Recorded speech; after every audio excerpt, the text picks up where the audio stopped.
Here's a trip up Shake Canyon off of Lake Elizabeth Road on up to the Pacific Crest Trail and to Sawmill Mountain. Had a little bit of trouble finding the trailhead off of the Lake Elizabeth Road, but once we did, we started on up the trail. And very shortly, we ran into Lower Shake Campground. This campground was quite small and appeared to be mostly abandoned.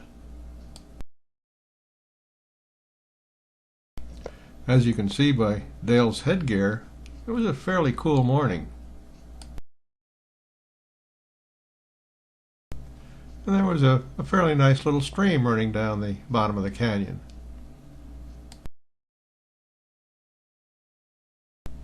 And after a while, we reached Upper Shake Campground, with lots of signs, as you can see. This is a pretty broad, flat camping area, although no campers around.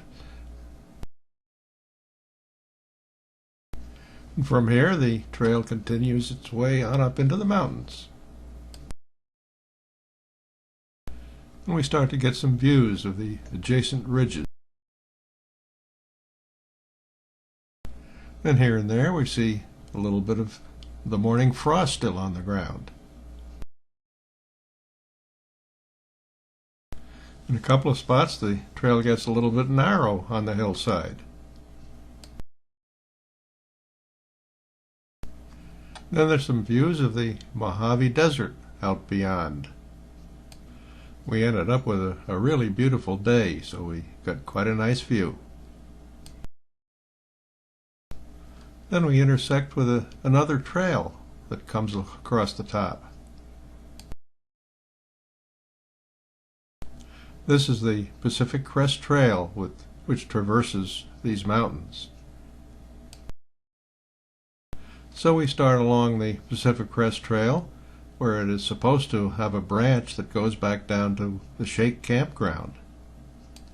The only trouble is we never did find this branch trail, so we had to backtrack and go on back the way we came up. Now along the way back down we spotted this old mine opening on the hillside. But then it was back down the canyon after a hike of about 6.5 miles.